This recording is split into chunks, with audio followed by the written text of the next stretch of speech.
शुभ सकाळ सगळ्यांना। आता शुभ सकाळ मी का म्हणते तर मी हा व्हिडिओ सकाळी सकाळी काढते आणि तुमच्यापर्यंत माझा हा व्हिडिओ कधी पोहोचल हे मी पण काय सांगू शकत नाही। तर बघा सगळं काम माझं झालेलं आहे, म्हणजे स्वयंपाक नाश्ता सगळ्यांना वाट लावलेलं आहे, म्हणजे जे ते आपल्या वाटेने गेलेले आहे। दाजीच्या कामावरती, शौर्य आर्या त्यांच्या शाळेमध्ये सगळं काय झालेलं आहे। आता माझा एकटीचाच घरी गांगशा आहे।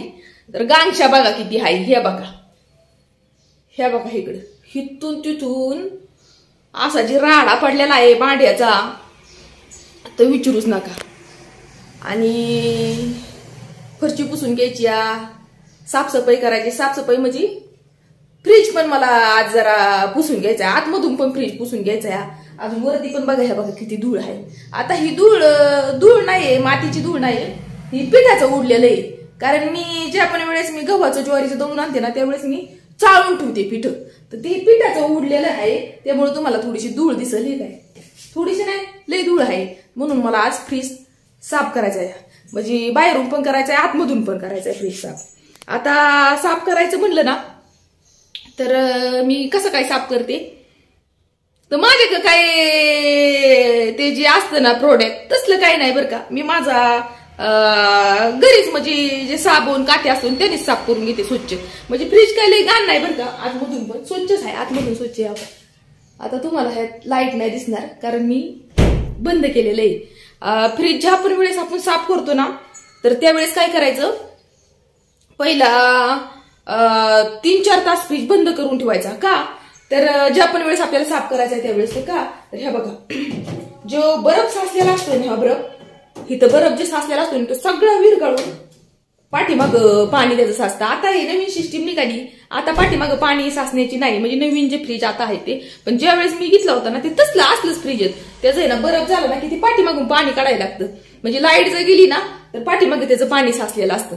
आता जे निघालेले आहेत ना फ्रीज त्याचं नाही साचत पाठीमागून पाणी, कारण आता माझ्या वहिनीने घेतलेला आहे ना फ्रीज तर त्याचं नाही तसं पाणी हे करण्याचं नाही। त्याचं कसे काय माहिती बाई, ते पाणी कुठून निघते त्याची सिस्टीम काय ती मला पण नाही माहिती। पण ती म्हणली, तिने आताच नवीन घेतलेला आहे तर ती म्हणली पाठीमागून तुमचं कसं आहे पाठीमागं पाणी साचलेलं असते तसं नाही म्हणली माझा फ्रीज, कारण तिच्याकडे पण पहिला असाच होता पण तिचा खराब झाल्यामुळे तिने नवीन घेतला तर ती मला सांगत होती।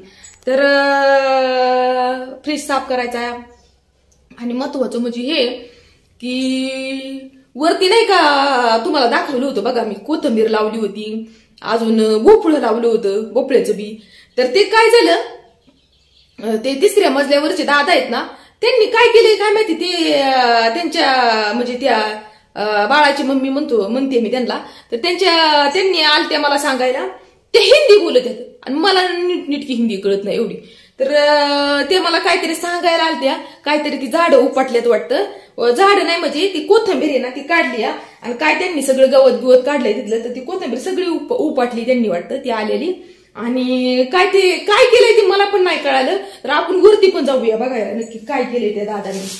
ठीक आहे, तेव्हा का मला दिली आणून, म्हणले का तर रुपाली ताई ती कोथिंबीर तुम्ही हे टाकलेली तर ती त्यांनी उपटून काढली आहे, कारण गवत पण जास्त होतं त्याच्यामध्ये आणि त्यांना थोडी घेतली आणि मला थोडी ठेवली। तर त्यांना काय लावायचं होतं त्याच्यामध्ये काय ते हिंदीमध्ये मला सांगत होते पण मलाच कळालं नाही नक्की त्यांना काय म्हणायचं। मग त्यामुळं मग त्या म्हणल्या की तुम्ही वरती जाऊन बघा, म्हणल्या वरती जाऊन बघा फक्त। तर आपण बघूया वरती जाऊन, त्याच्या पहिले मी हा राडा आवरते। आणि दुसरी म्हणजे महत्वाची गोष्ट ही सांगायची तुम्हाला की माझी ही आयडी आहे ना, म्हणजे युट्यूबवरती माझ्या 2 आयडी आहेत, रुपाली ताई म्हणून आणि रुपाली म्हणून। तर रुपाली जी आयडी आहे ना तर त्याच्यावरती फक्त माझं कॉमेडी व्हिडिओ असतात, आणि जी ही रुपाली ताई आयडी आहे तर त्याच्यावरती जे रोजचं आपलं रुटीन आहे ते थोडंसं दाखवण्याचा मी प्रयत्न करते। पण त्या आयडीला झालंय असं बघा, 7-8 मिनिटाचा व्हिडिओ जर टाकला ना तर ते व्हिडिओ डायरेक्ट डिस्कनेक्ट व्हायला लागलाय, म्हणजे ते दिसतानाच व्हिडिओ। तर काय झालंय काय माहिती, तर तुम्हाला माहिती असलं तर मला नक्की कमेंटद्वारे सांगा। आणि युट्यूबवरती मी कालपासून लय परेशान आहे, युट्यूबवरती सर्च करून बघितलं बरं का असं काय होत्या, तर त्यांनी लय मोठी प्रोसेस सांगितली ती काय मला करायला ना, आणि ह्यांना पण टाइम नाही, ते म्हणलं करून द्या, ह्यांना पण लय मस्का पालिशी लावायला लागत या। तर आता बघू ते कधी करून देतात, रात्री तरी थोडंफार त्यांनी केलं तरी पण नाही झालं। 3-4 वेळा मी नेट वायाला जाते पण व्हिडिओच जाईना तर डिस्कनेक्टच होतोय डायरेक्ट व्हिडिओ पूर्णपणे जातोय व्हिडिओ 99 पर्यंत जातोय 99 पर्यंत म्हणजे 100% होईनाच व्हिडिओ अजिबात. आणि जे आपला व्हिडिओ गेल्यावरती दिसतो ना आपल्याला व्हिडिओ ऍडव्हर्टाईज हे लावायचं म्हणलं तर लगेच दिसतो ना आपल्याला तर ते दिसतानाच तिथं अजिबातच म्हणजे व्हिडिओच डायरेक्ट ते तिथं डायरेक्ट लालच येतंय ते व्हिडिओच्या जिथं आपण टायटल आपलं हे लिहितो का नाही तिथं ते डायरेक्ट लालच येतं. मग काय झालं असेल ते तुम्हाला माहिती असेल तर कमेंटद्वारे मला नक्की सांगा. आता चला मी पहिलं काय करते हा सगळा राहाडा आवारते हा भांड्या कुंड्याचा सगळा राहाडा आवारते आणि फरची हे पुसते आणि मग तुम्हाला वरती दाखवते मी नक्की दादांनी त्या नक्की काय केलंय ते आपण वरती बघूया जाऊन. ह्या बघा आवरलंय माझं थोडंफार काम अजून अर्ध बाकी आहे. तसंच पहिलं किचन चांगलं स्वच्छ क्लीन करून घेतलं आणि हे काय इकडं बाडी पण घासली. आता अजून अर्ध काम बाकी आहे. अर्ध म्हणजे फरची जाडून पुसून करायची या अजून फ्रीज आपला पुसून घ्यायचा या. पण त्याच्या पहिलं मी काय म्हणलं म्हणजे असा विचार केला की वरती जाऊन यावं. वरती म्हणजे कुठं आभाळात नाही टेरेस वरती जाऊन यावं का तर पावसाचं वातावरण सारखं होतं इकडे सारखा येतोय झिमझिम झिमझिम पाऊस म्हणजे गडी गटका चालूच आहे पाऊस. त्यामुळे म्हणलं पहिलं टेरेस वरती जाऊन यावं दादांनी काय काय केलं या ते बघून यावं. म्हणजे आपलं जी हे लावलं होतं का नाही भोपळ्याचं बी तर त्याचं ते पण कुठं उपटून दुसरीकडे लावलंय का काय माहिती. तर ते असं ते सांगत होत्या बरं का सकाळी येऊन मला त्या ताई. पण मला काही कळालंच नाही त्यांचं हिंदी म्हणजे मला कळतं पण कसं आहे कुणाची हिंदी जरा लय फास्ट असती या म्हणजे फास्ट बोलते ती ते जर लवकर लक्षातच येत नव्हतं माझ्या म्हणून साठी मग म्हणलं आता आपण जाऊ वरती. ह्या बघा आले बरं का मी वरती म्हणजे टेरेस वरती. ह्या बघा दादांनी किती सगळं साफ करून टाकलंय म्हणजे जे बी कुंड्यामध्ये गवत आलं होतं ना ते सगळं त्यांनी उपटून टाकलं या. आणि इकडं मिरच्याचं रोपटं लावलं तर इकडं ही आहे हे बघा आळू आहे. इकडं मी नाही पाठीमागं भोपळं लावलं होतं त्यात पण लई गवत झालं होतं ते पण सगळं त्यांनी उपटलं या. आणि असं टाकून दिले म्हणजे ते टाकतील बरं का टाकतील म्हणजे आता इथे टाकायला जागाच नाही ना त्या ह्या गवताला काय करायला पाहिजे एका कुंडीमध्ये ठेवायला पाहिजे आणि त्याच्यावरती माती टाकायला पाहिजे म्हणजे या गवताची आपोआप माती येते. तसं काय नाही होत या गवताचं. बघा व्यवस्थित सगळं गवत काढलंय बरं का ते सांगण्याचा प्रयत्न करत होत्या बरं का त्या ताई मला पण मला त्यांचं हे नाही कळालं. म्हटलं आता आपणच जाऊन बघितलं पाहिजे नक्की म्हणजे मला कळलेलं यांना काय म्हणायचंय ती पण त्यांची हिंदी मला लवकरच कळत नव्हती.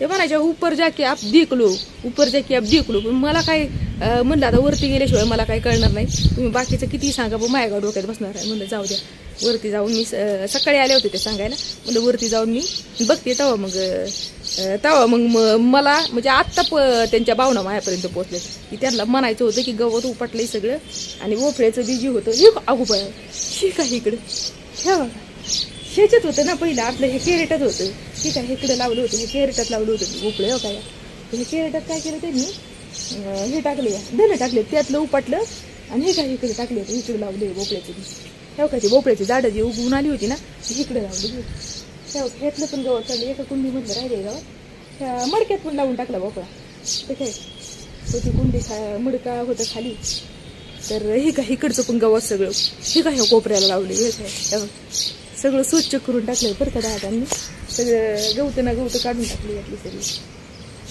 आणि कोथमीर होती ती उगवून आलेली ती त्यांनी उपाटली म्हणजे गवतामुळं मी पाठीमागे दाखवलं होतं ना गवतामुळे ती कोथमिरीला हेच नव्हतं जाऊ द्या मुरुद्या तर ते केलं होतं क्लीन चांगलं मस्त केलंय बरं का. तर आता हे भोपळे येतील का नाही ते तुम्ही कमेंटद्वारे मला सांगा ही काय ह्यात लावलंय असं दादांनी काय माहिती हे बघा इकडे पाठीमागे पण वातावरण किती वेळा मी तुम्हाला जे आपण वेळेस टेरेसवरती आले त्यावेळी दाखवलंय बरं का पाठीमागे वातावरण हे बघा कसं आहे मस्त आहे का नाही वातावरण खेडेगावच्या आगत वाटतंय का नाही इकडे पाठीमागे सगळे मोकळंच आहे फार लई लांबपर्यंत मोकळे आणि शौर्यहारीची शाळा बघा तिकडे चालत जायला लागत आहे मला म्हणजे मधून नाही रस्ता येड्यावरती जायला लागत येड्यावरती असा येडा घेऊन तिकडं लांब आहे शाळा जवळजवळ 2-3 किलोमीटर होते असं माझ्या आणि ह्या काही इकडे पण आहे ना तेव्हा काही भेंडी आहे बरं का काही भेंडी आहे आणि हो काही ही मकाई हो काही मकाई बारीक होती ना. हो मला वाटत ही ज्वारी आहे, पण ही मका नाही कधी मकाई काय. मस्त वातावरण आहे तिथं. करतात शेतामध्ये अशी कामं माणसं. हे काय दिसली का तुम्हाला खेडेगावच्या तिथं वरती आलं ना की मला वाटतं की मी खेडेगावालाच आहे. लय भारी वाटत इथे, शांत असं वातावरण एकदम भारी वाटते इथे, मस्त वाटते. फक्त चिमण्यांचा चिवचिवाट असते आपला. आणि ना तिथं घराच्या आमच्या पाठीमागे ना खिडकीमध्ये चिमण्यांनी हे पण केलं या काय ते त्यांची घरं पण केले तर चिमण्यांनी. तर सकाळी सकाळी ना ते चिमण्या इतक्या चिवचिवाट करतात, इतकं भारी वाटतं ना ते ऐकायला. लय भारी वाटतं, लय चिव चिव चिव चिव. त्या चिवचिवाटतेच त्यांच्या आम्ही उठवतो या. इतक्या भारी चिमण्या तिथं चिव चिव चिव चिव. सकाळचं उजाडलं की त्यांचं चिवचिवाट चालूच होतो या. चला एवढंच व्हिडिओ स्टॉप करते. आता बघू हा व्हिडिओ पण जातोय का नाही त्याच्यावरती पण अवलंबून. आता काय माहिती जातोय का नाही ती, तर बघू. मी प्रयत्न करते, मी म्हणजे टाकते. मी गेला तर बरं, नाही गेला तर जाऊ द्या मग. आता काय करा. चला बाय बाय सगळ्यांना.